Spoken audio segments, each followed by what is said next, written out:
नमस्कार, मैं हूं आपके साथ प्रदीप आजाद और क्राइम सीरीज में आपका बहुत बहुत स्वागत है। कहते हैं कि आखिर पुलिस चाहे तो कोई गुनहगार उसके लंबे हाथों से बच नहीं सकता। दरअसल राजस्थान में पिछले कुछ दिनों से जो पेपर लीक मसला गहलोत सरकार के गले की फांस बना था और बार बार यही सवाल उठ रहे थे कि आखिर सरकार और जांच एजेंसियां मास्टरमाइंड्स तक कब तक पहुंचेंगी, कब तक उन्हें पकड़ा जाएगा, क्योंकि राजस्थान का युवा इसी बात का इंतजार कर रहा था। वाकई सवाल बड़ा था और होना भी चाहिए था। लेकिन गुरुवार को यानी कल राजस्थान एसओजी ने सरकार की आधी नाक तो बचा ली। शिक्षक भर्ती पेपर लीक के मास्टरमाइंड भूपेंद्र सारण को एसओजी ने बेंगलुरु से गिरफ्तार कर लिया। बस बचा है अब सुरेश ढाका, यानी एसओजी का आधा काम हो गया और अब आधा बाकी है।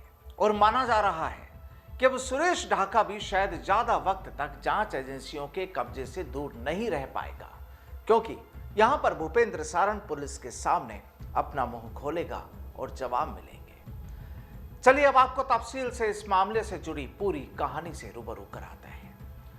दरअसल उदयपुर पुलिस ने पिछले साल 24 दिसंबर को सुबह करीब 3:15 बजे एक बस में सवार स्टूडेंट्स और सुरेश बिश्नोई व भजनलाल बिश्नोई को गिरफ्तार किया था और इसके बाद पेपर लीक का खुलासा हुआ था। जांच में भूपेंद्र सारण और सुरेश ढाका का नाम पेपर लीक के मास्टरमाइंड के तौर पर सामने आया और तब से ही इन दोनों की तलाश की जा रही थी। चलिए अब आपको बताते हैं कि आखिर भूपेंद्र सारण पकड़ा कैसे गया। दरअसल अभी तक की पुलिस पूछताछ में भूपेंद्र सारण ने जो बताया वो आपको बताते हैं। वो कहता है कि उदयपुर में पुलिस एक्शन होने के बाद उसे समझ आ गया था कि पुलिस उसका पीछा करेगी और इसीलिए उसने सबसे पहले जयपुर छोड़ा और दिल्ली चला गया। पुलिस का एक्शन देखते हुए उसे डर लगने लगा था। फिर वो अपने परिचित के यहाँ, अपने एक जानकार के यहाँ अहमदाबाद बस के जरिए निकल गया और करीब 25 दिन तक वो अहमदाबाद रुका रहा, छुपता रहा पुलिस की नजरों से। इसके बाद वो राजस्थान लौटा। यहाँ जालोर, बीकानेर, बाड़मेर, अजमेर और फागी में भी कुछ दिन तक रुका। गिरफ्तारी के डर से वह दोबारा से फिर अहमदाबाद का रुख उसने कर लिया और वहां भाग गया और अब की बार वो लगभग 28 दिनों तक अहमदाबाद में रहा। पुलिस के डर से वो यहां ज्यादा वक्त नहीं रुक पाया। यहां से वह अपने परिचित के यहां बेंगलुरु के लिए निकला और जहां पर पुलिस ने उसे पकड़ लिया। लेकिन बड़ा सवाल ये कि आखिर पुलिस को सारण के बारे में पता कैसे चला कि वो बेंगलुरु है, और इसके पीछे की कहानी भी वाकई में बेहद रोचक कहानी है। अक्सर आपने देखा होगा कि गुनहगार गुनाह भी करते हैं और ऊपर वाले से दुआ मांगते हैं कि किसी तरह से वो पुलिस से दूर रहे, पकड़े ना जाए, और इसके लिए पूजा पाठ भी करवाते हैं, मंदिरों की शरण में भी जाते हैं। और यहां भी कुछ कहानी ऐसी है। दरअसल इसे हवन सामग्री ने पकड़वाया। जी हां, हवन सामग्री की डिलीवरी से भूपेंद्र सारण पकड़ा गया। चलिए आपको बताते हैं कि आखिर इसके पीछे मसला क्या था, कौन सी हवन सामग्री थी, कैसे पकड़ा गया। दरअसल हुआ यूं कि कोचिंग और आलीशान घर का मालिक और 1 लाख का इनामी भूपेंद्र सारण पुलिस के डर से भागा भागा फिर रहा था। पुलिस का खौफ इतना था कि उससे बचने के लिए वो बेंगलुरु में हवन भी करवाने वाला था, यानी भगवान का हवन कराकर वो खुद को बचाने की फिराक में था। लेकिन यहां कुछ मामला बैठा नहीं और इसी हवन सामग्री ने भूपेंद्र सारण को पकड़वा दिया। दरअसल भूपेंद्र सारण ने हवन का सामान जोधपुर से ट्रेन के जरिए बेंगलुरु मंगवाया था और इसकी भनक पुलिस को भी लग गई। पुलिस ने पूजा सामग्री का पीछा शुरू किया। एक टीम लगातार सामान को ट्रैक कर रही थी और वहीं दूसरी टीम पहले से ही बेंगलुरु पहुंचकर 1 हफ्ते से कैंप कर रही थी।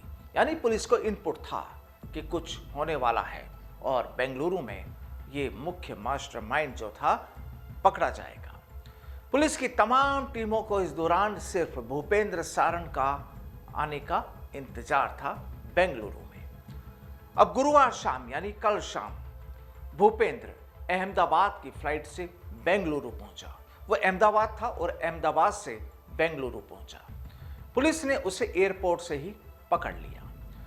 जोधपुर ग्रामीण पुलिस की स्पेशल टीम को दरअसल कुछ दिनों पहले खबर मिली थी कि भूपेंद्र सारण के लिए जोधपुर से घी और अन्य सामान, जो पूजा का सामान होता है, उनका एक रिश्तेदार एक ट्रेन जिसका नंबर 16507 जो ट्रेन थी उसके कोच B3 से भेज रहा है।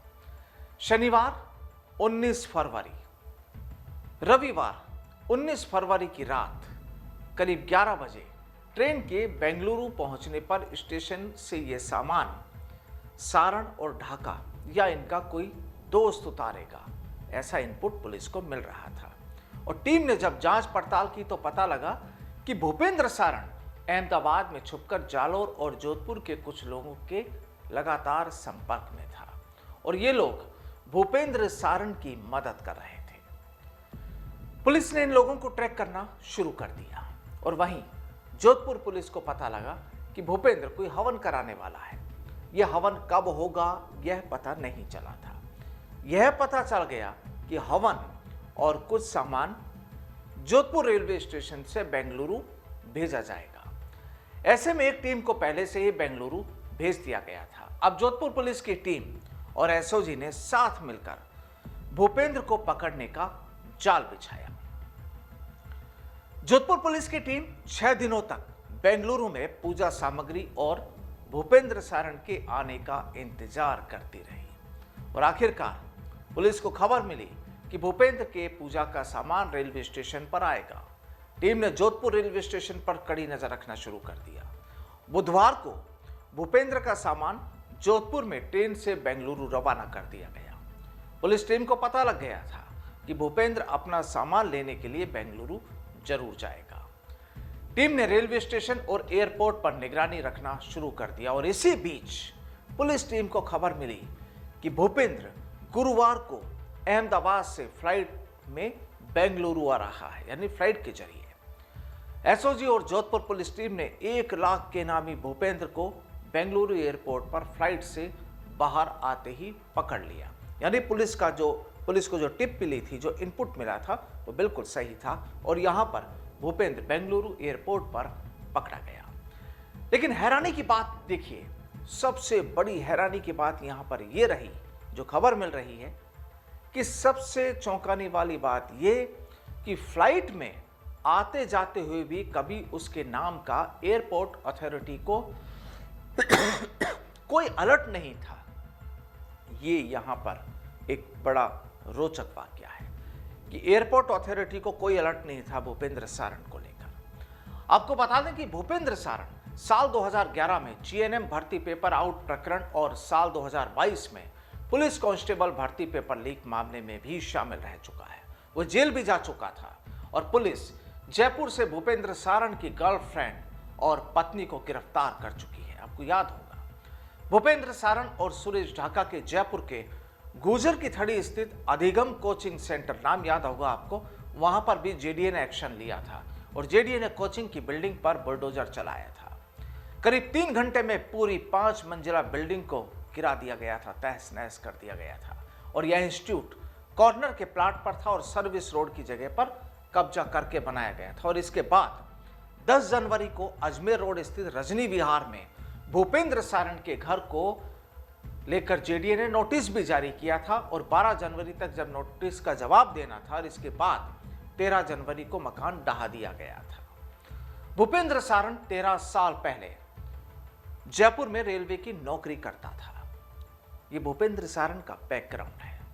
साल 2011 में जीएनएम भर्ती पेपर आउट होने पर पहली बार उसका नाम सामने आया था और इसके बाद रेलवे ने उसे सस्पेंड कर दिया, निलंबित कर दिया। लंबे समय तक फरार रहने के बाद उसे गिरफ्तार कर जेल भेजा गया था। जेल से बाहर आने के बाद साल 2022 में हुई पुलिस कांस्टेबल भर्ती पेपर लीक में भी उसका नाम आया और इसके बाद से ही वो फरार चल रहा था। इस बार भूपेंद्र ने करीब 4 करोड़ रुपए कमाने के लिए सुरेश ढाका के साथ मिलकर सीनियर टीचर भर्ती परीक्षा का पेपर लीक करवा दिया। शिक्षक भर्ती परीक्षा का पेपर लीक होने के बाद पुलिस ने भूपेंद्र सारण के घर पर और उसकी प्रेमिका के घर पर तबीश दी तो फर्जी डिग्रियों के ढेर देखकर पुलिस भी हैरान रह गई थी। भूपेंद्र सारण ने इन्हीं फर्जी डिग्रियों को बेचकर करोड़ों की प्रॉपर्टी बनाई थी। पुलिस को घर से 20 से ज्यादा फर्जी डिग्रियां मिली। उसकी गर्लफ्रेंड प्रियंका बिश्नोई के पास 9 मार्कशीट श्रीनगर के institute of education and vocational training की मिली, जो बड़गांव यानी जम्मू कश्मीर में जो बड़गांव है वो वहां पर है। 3 मार्कशीट हिमालय यूनिवर्सिटी की मिली, जो ईटानगर यानी अरुणाचल प्रदेश में है। 8 marksheet national institute of fire and safety engineering की मिली, जो नागपुर में है। 12 मार्कशीट ओपीजीएस यूनिवर्सिटी चूरू की फर्जी मिली। यानी पुलिस को भूपेंद्र सारण के घर से ओपीजीएस यूनिवर्सिटी चूरू की 2 मार्कशीट, सरदार पटेल विश्वविद्यालय बालाघाट जो मध्य प्रदेश में है वहां के नाम से जारी 2 marksheet, JS university Firozabad UP की कुल 18 मार्कशीट बरामद हुई। बहरहाल अब पुलिस को कई राज खोलने हैं भूपेंद्र सारण से कि आखिर ये पूरा खेल किसकी शह पर चल रहा था। क्या सरकार का कोई नुमाइंदा इसमें शामिल था या कोई अधिकारी इसकी मदद करता था? सवाल कई हैं जिनके जवाब आना अभी बाकी है, क्योंकि राजस्थान के युवाओं का गुस्सा अभी कम नहीं हुआ है। जिस तरीके से पेपर लीक के मामले राजस्थान में लगातार हो रहे हैं। और दूसरा सवाल ये कि सुरेश ढाका कहाँ है, क्या वो भी जल्द ही पकड़ा जाएगा? ऐसे कई सवालों के जवाबों का इंतजार फिलहाल बरकरार है राजस्थान के युवाओं में।